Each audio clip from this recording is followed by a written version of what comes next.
সুপ্রিয় শিক্ষার্থী, আজকে আমরা আসছি প্রথম পত্রের অষ্টম অধ্যায়ে পর্যাবৃত্ত গতির শক্তি নিয়ে। আগের ভিডিওতে দিয়েছিলাম আমরা শক্তির আগ পর্যন্ত।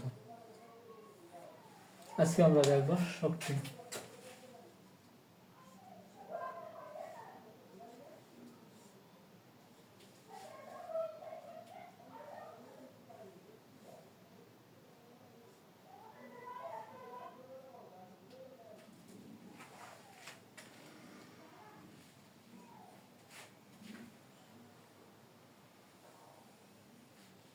শক্তি দুটো, একটা বিভব শক্তি,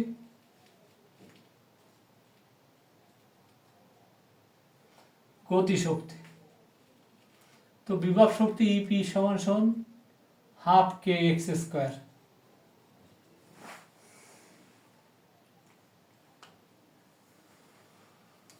এটা আবার কি করে আসে?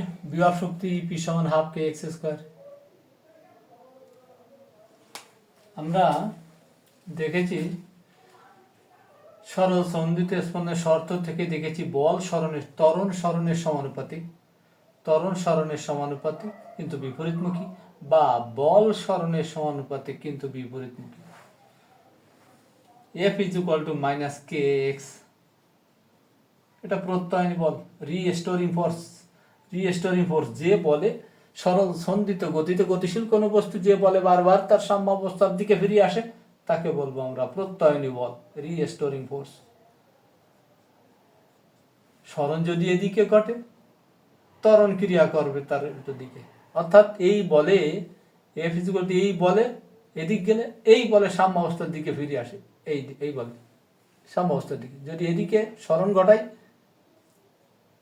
তাহলে সাম্যাবস্থানের দিকে এই বলে ফেরত আসবে, এটা প্রত্যয়নী বল। এই বলের কারণে সে বারবার সে শক্তি সঞ্চয় করে রাখে, নিয়ে আবার সে পুনরুদ্যমে দুলতে থাকে। তাহলে আমি যদি সাম্যাবস্থান থেকে যদি আমি এক্স পরিমাণ সরণ ঘটাতে চাই, তাহলে আমাকে বাইরে থেকে এক্সটার্নাল ফোর্স অ্যাপ্লাই করতে হবে। এফ ড্যাশ সমান সমান মাইনাস অফ এফ, এই বলের বিপরীতে একটা বল প্রয়োগ করতে হবে, minus of minus K x.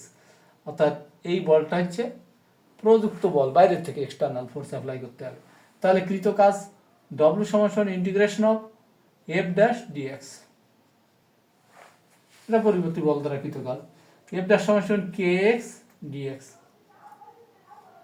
তাহলে এখানে কে বাইরে আসলে X square by two half কে এক্স স্কোয়ার। জিরোর থেকে এক্স পর্যন্ত সরাতে মোট কৃত কাজই হচ্ছে হাফ কে এক্স স্কোয়ার। এই যতটুকু কাজ করলাম এই কাজটা এখানে শক্তি হিসেবে জমা হবে। এখান থেকে টেনে যদি এক্স পর্যন্ত সরণ ঘটাতে চাই, সরণ ঘটাতে গেলে যতটুকু কাজ করতে হবে এই কাজটা সরণ দৈর্ঘ্যের ভিতর শক্তি হিসেবে জমা হবে। এই শক্তিটাই বিভব শক্তি, সঞ্চিত শক্তি। তাহলে এখান থেকে এই সূত্রটা আসছে। তো আমরা এখন এটা মুছে ফেলি। তাহলে শক্তি ইপি সমান কি আসে? হাফ কে ইন্টু এক্স সমান সমান এ sine omega t plus delta. যদি স্কোয়ার করি তাহলে আসছে কি? হাফ কে এ square sine square omega t plus delta. তাহলে আসছে কি? এখানে সাইন আছে, তাহলে সাইনের সর্বোচ্চ মান। আমরা এখানে টি এর মান ডেল্টার মান ধরে বিভিন্ন মুহূর্তে বিভিন্ন সময়ে এই বিভব শক্তির মান আমরা বের করতে পারবো। এখন যদি সাইনের সর্বোচ্চ মানটা নেই তাহলে আমরা পাবো হাফ কে এ স্কোয়ার। এটা হচ্ছে বিভব শক্তি, পোটেনশিয়াল এনার্জি। তাহলে পোটেনশিয়াল এনার্জি এটা কিন্তু সর্বোচ্চ মান, সাইনের এটা সর্বোচ্চ মান। তার মানে এটা সর্বোচ্চ বিভব শক্তি, সর্বোচ্চ মান। এটা সাইনের সর্বোচ্চ মান 1, তার মানে সর্বোচ্চ বিভব শক্তি হাফ কে এ স্কোয়ার। তার গ্রাফটা কেমন হবে? তাহলে 0 থেকে এর যদি গ্রাফটা এখানে দিয়ে দিই, সর্বোচ্চ বিভব শক্তি তাহলে কত? বিস্তারে। সর্বোচ্চ বিভব শক্তি কোথায়? বিস্তারে। যখন এখানে এক্স এর মান যখন এ, খেয়াল করি আমরা এক্স এর মান যখন এ আসছে তখন বিভব শক্তি সর্বোচ্চ। এক্স এর মান কোথায়, এটা যদি টি হয়, এটা T/2 হয়, এটা T/4, এটা 3T/4। তো এটা সাম্য অবস্থায় বিভব শক্তি শূন্য। এখানে এক্স এর মান 0, এক্স এর মান যখন 0 তখন বিভব শক্তি শূন্য, এক্স এর মান যখন তখন বিভব শক্তি সর্বোচ্চ। এখানে বিভব শক্তি সর্বোচ্চ, আবার এখানে সর্বনিম্ন। আবার শক্তি এক্স এর নেগেটিভ মান, এটি যদি সরণের মান যদি পজিটিভ হয়, এটি এক্স এর মান সরণের মান নেগেটিভ, তাহলে এক্স এর শক্তি এক্স স্কোয়ার শক্তির ঋণাত্মক আসছে না এখানে। তাহলে একবার উপরে, একবার এইরকম ভাবে, আবার এখানে এরকম আসবে বিভব শক্তি সর্বোচ্চ। এটা যদি মুছে ফেলি, হয়েছে, এটা শক্তির মান সর্বোচ্চ সর্বনিম্ন। তাহলে আমরা দেখলাম বিভব শক্তি ইপি সমান হাফ কে এক্স স্কোয়ার, এটা সর্বোচ্চ মান। তার মানে সর্বোচ্চ বিভব শক্তি এই জায়গাটায় T/4 সময় হাফ কে এ স্কোয়ার, সর্বোচ্চ বিভব শক্তি। এখানে শূন্য হতে হতে যেখানে বিভব শক্তি সর্বোচ্চ হচ্ছে, এই জায়গাটায় বিভব শক্তি সর্বোচ্চ হচ্ছে, তার মানে এই জায়গাটা একটু আগে আমরা আগের ভিডিওতে দেখছিলাম বেগ শূন্য, ফলে এখানে গতিশক্তি শূন্য, বিপরীত অবস্থানে থাকে। এবার গতিশক্তি যদি আমরা দেখি,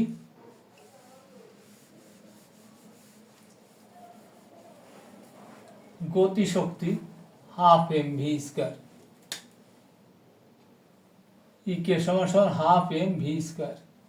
তাহলে হাফ এম ভি স্কোয়ার সমান ভি সমান আমরা দেখেছিলাম omega root over of A square minus X square, তার স্কোয়ার করে দিলাম। তাহলে আসছে কি হাফ এম ইন্টু এখানে omega square into A square minus X square. Omega square সমান K by M, half M into omega square সমান K by M A square minus X square. তাহলে এম এম কাটা গেল, তাহলে half K into A square minus X square. এটা হচ্ছে গতিশক্তি, হচ্ছে ইকে সমান half K into A square minus X square. এটা হচ্ছে গতিশক্তি। তাহলে গতিশক্তি গ্রাফটা কেমন হবে, আমরা যদি গতিশক্তির গ্রাফটা দেখাই কিভাবে, এটা হচ্ছে টি, এটা T/2, T/4, এটা 3T/4। T/4 জিরো সময় বেগ সর্বোচ্চ ছিল, তাহলে জিরো সময় গতিশক্তি সর্বোচ্চ, এই সর্বোচ্চ থেকে এই আসছে, এটাও নেগেটিভ মান হবে না, স্কোয়ার আছে যেহেতু, এরকম ভাবে হবে। তাহলে এক্স এর মান যখন জিরো, তখন গতিশক্তি ইকে সমান ইকে আসছে হাফ কে এ স্কোয়ার। এক্স এর মান কোথায়, এক্স এর মান জিরো, সাম্য অবস্থায় সরণ জিরো, ফলে গতিশক্তি হাফ কে এ স্কোয়ার সর্বোচ্চ মান। তাহলে বিভব শক্তির সময় সর্বোচ্চ বিভব শক্তি পাইছিলাম হাফ কে এ স্কোয়ার, এখানেও সর্বোচ্চ গতিশক্তিও হাফ কে এ স্কোয়ার। তার মানে সর্বোচ্চ গতিশক্তিও বিস্তারের বর্গের সমানুপাতিক, আর সর্বোচ্চ বিভব শক্তি আমরা দেখেছিলাম বিস্তারের বর্গের সমানুপাতিক। এই গতিশক্তি আর বিভব শক্তিকে যদি একটি গ্রাফের মাধ্যমে যদি আমরা চিহ্নিত করি, প্লট করি, তাহলে ছবিটা আসবে কেমন, এইটাকে যদি আমরা এখানে দিয়ে দিই, একটু মুছে ফেলি, একই সাথে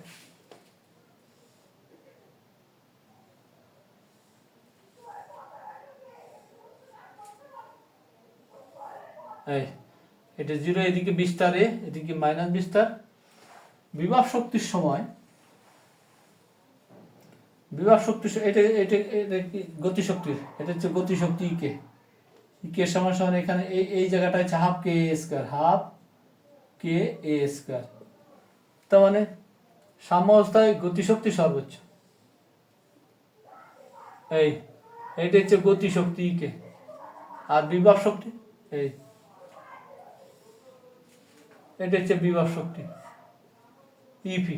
তাহলে মোট শক্তি আমরা কিভাবে পাবো, এই দুটো সমষ্টি করলে মোট শক্তি পেয়ে যাবো। তাহলে মোট শক্তি এটা মুছে ফেলি, তখন যোগ করি,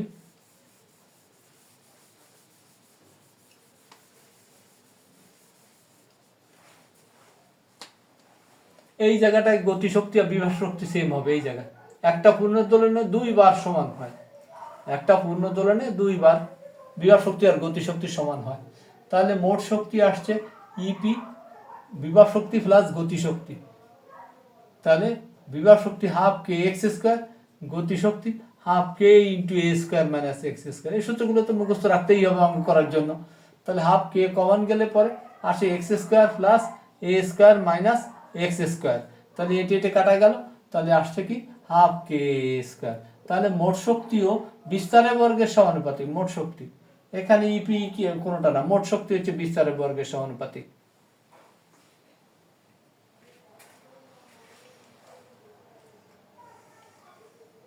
ঠিক আছে, ধন্যবাদ। পর্যন্ত থাকলাম।